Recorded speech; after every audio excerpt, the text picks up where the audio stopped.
সবার চোখে bachelor life মানে স্বাধীনতা, যখন খুশি বাইরে যাওয়া, রাত জাগা, আড্ডা।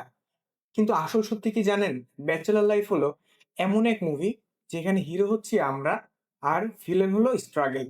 গল্পটা শুরু হয় বাসা খোঁজা দিয়ে।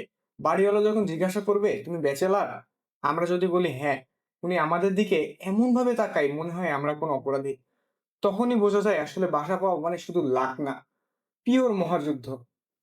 তারপর শুরু হয় খাবারের স্ট্রাগল। প্রথম দিন সাহস করে রান্না করতে গেলাম, ভাত নিলাম, পানি নিলাম, ফলাফল কি হইলো? কখনো ভাত হয়ে যায় একদম শুকনা পোলাও, আবার কখনো হয়ে যায় একদম স্যুপের মতো জাউ ভাত। শেষমেশ সমাধান কি?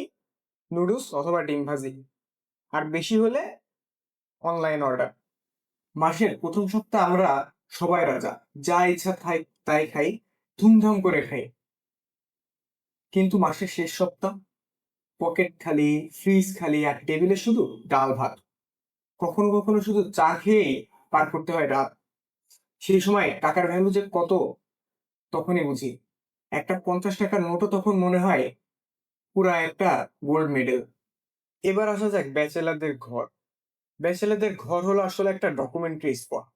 এক পাশে জামার পাহাড়, অন্য পাশে খালি বোতল। বেসিনে গেলে বাসনের ভিড় দেখে মনে হয় সারা ঢাকা শহরের বাসন এখানে ভাড়া নিতে আসছে। পরে যদি ঘর ঝাড়ু দিতে যাই, ধুলা বলে ভাই আমরা তো এখানেই থাকি। এই হচ্ছে ব্যাচেলারদের ঘরের অবস্থা। শুধুমাত্র ব্যাচেলারদের ঘর দিয়েই আলাদা কোনো একটা ভিডিও বানানো সম্ভব। এত কিছু পরেও যখন বন্ধুদের সাথে আড্ডা, চা আর হাসাহাসি, লাইফটা খুব পারফেক্ট মনে হয়, খুবই ইজি লাগে। আবার যখন পরের দিন অ্যাসাইনমেন্ট, এক্সাম কিংবা টিউশনের প্যারা লাগে, তখন লাইফটা দুর্বিষহ হয়ে যায়। ব্যাচেলারদের লাইফ আসলে একটা রোলার কোস্টারের মতো, পুরো রোলার কোস্টার রাইড। সত্যি বলতে কি জানেন, ব্যাচেলরদের লাইফ আসলে কষ্টের, মজার, অনেক স্মৃতির মিশেল। আজকে যে স্ট্রাগলটা করছি কালকে সেটা নিয়েই গল্প হবে, হাসাহাসি হবে। তাই ব্যাচেলর লাইফ একটা কমেডি ড্রামা মুভি, যেখানে আমরা সবাই হিরো আর স্ট্রাগল হলো আমাদের সবার প্রিয় ভিলেন।